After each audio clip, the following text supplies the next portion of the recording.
Shalom Bapak Ibu Saudara, salam damai sejahtera dalam Tuhan Yesus Kristus. Renungan hari ini berjudul Orang Kunci. Bilangan 25 ayat yang pertama, demikian bunyinya. Sementara Israel tinggal di Sitim, mulailah bangsa itu berzinah dengan perempuan-perempuan Moab. Sitim adalah daerah dekat kekuasaan Moab, yaitu musuh Israel. Orang-orang Israel mereka sedang mencobai dirinya sendiri dengan bermain-main di kandang macan. Dan orang-orang Israel dikatakan berzinah dengan perempuan-perempuan Moab. Tapi makna sebenarnya lebih dari sekedar berzinah. Kita bisa lihat dalam terjemahan bahasa Inggris disebutkan commit harlotry. Artinya mereka bukan hanya berzinah, tetapi bermain-main dengan perzinahan. Bermain-main dengan perempuan tunasusila.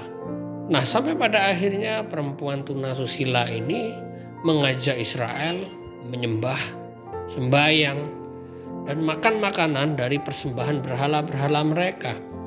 Dikatakan dalam Bilangan 25 ayat 2, perempuan-perempuan ini mengajak bangsa itu ke korban sembelihan bagi Allah mereka. Lalu bangsa itu turut makan dari korban itu dan menyembah Allah orang-orang itu. Akibat bermain-main dengan perempuan tunasusila, Israel juga berzinah secara rohani dengan menyembah sesembahan berhala perempuan-perempuan tunasusila itu. Lalu dalam Bilangan 25 ayat 4 dikatakan demikian, lalu berfirmanlah Tuhan kepada Musa, tangkaplah semua orang yang mengepalai bangsa itu dan gantunglah mereka di hadapan Tuhan di tempat terang, supaya murka Tuhan yang bernyala-nyala itu surut daripada Israel. Tuhan memerintahkan Musa untuk menghukum gantung pemimpin-pemimpin dari orang-orang yang melacurkan diri kepada berhala dari wanita-wanita tunasusila. Musa memerintahkan setiap hakim-hakim Israel untuk membunuh orang-orang yang bergabung dengan Baal Peor. Lalu ada seseorang dari Israel yang datang dan membawa seorang perempuan kepada saudara laki-lakinya, yaitu seorang perempuan Midian, di depan mata Musa dan di seluruh hadapan orang Israel untuk mengadakan ritual terlarang dan mengajak saudara-saudaranya untuk berpartisipasi.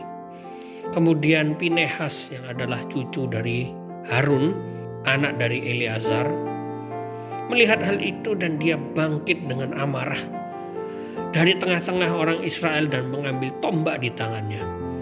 Pinehas marah dengan tindakan yang keterlaluan ini dan menombak laki-laki dan perempuan yang sengaja berbuat tidak baik di depan mata Musa dan seluruh orang Israel. Pinehas mengejar orang itu dan menusuk dengan tombak, dan kemudian tulah melanda orang-orang Israel. Pinehas tidak bisa melipat tangan, duduk diam dengan melihat hukum Tuhan dihina, pemerintahannya dilanggar, kehendaknya diacuhkan, dan keagungan dan kerajaannya dicemooh.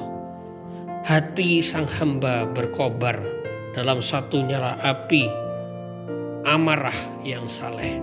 Padahal tindakan dari Pinehas ini berpotensi mengundang amarah dari keluarga laki-laki Israel yang dibunuh ini. Tapi kemudian setelah kejadian itu Israel terkena tulah. Dan orang-orang yang mati terkena tulah itu berjumlah 24.000 orang. Tidak dituliskan memang tulah apa, namun berdasarkan sejarah, kemungkinan tulah ini adalah penyakit HIV/AIDS karena adanya perzinahan. Kemudian Tuhan berfirman kepada Musa dan mengatakan bahwa Pinehas yang telah memperjuangkan kebenaran itu sudah menyurutkan murka Tuhan, sehingga orang-orang Israel tidak dimusnahkan seluruhnya oleh murka Allah. Kemudian Allah membuat janji kepada Pinehas, tetapi Pinehas tidak mengetahui apapun soal janji Allah kepada Pinehas ini. Karena Tuhan hanya berfirman kepada Musa. Jadi Bapak Ibu Saudara, kalau kita bisa telaah secara tersirat di sini, Pinehas menegakkan kebenaran bukan karena ada satu hadiah, tetapi motivasinya adalah menegakkan yang namanya kebenaran. Dan perjanjian ini adalah perjanjian kekal yang tidak pernah dibatalkan oleh apapun. Terbukti keturunan Pinehas pasti menjadi imam. Artinya janji Tuhan sudah digenapi. Keinginan Pinehas sama seperti keinginan Petrus yang kuat ketika Tuhan Yesus mengatakan, "Di atas batu karang ini aku akan mendirikan gerejaku." Di atas dasar keinginan Petrus yang kuat, Tuhan mendirikan gereja. Pikiran dan perasaan Kristus ada di dalam diri Pinehas dan di dalam diri Petrus. Semangatnya, kinerjanya, dorongannya, kasihnya kepada Allah. Maka dari itu Pinehas dikaruniakan kemuliaan imamat sama seperti Kristus. Dan perbuatan Pinehas ini diingat oleh pemazmur di dalam Mazmur 106 ayat 28-31. Mereka berpaut pada Baal Peor dan memakan korban-korban sembilan bagi orang mati. Mereka menyakiti hatinya dengan perbuatan mereka, maka timbullah tulah di antara mereka. Tetapi Pinehas berdiri dan menjalankan hukum, maka berhentilah tulah itu. Hal itu diperhitungkan kepadanya sebagai jasa turun-temurun untuk selama-lamanya.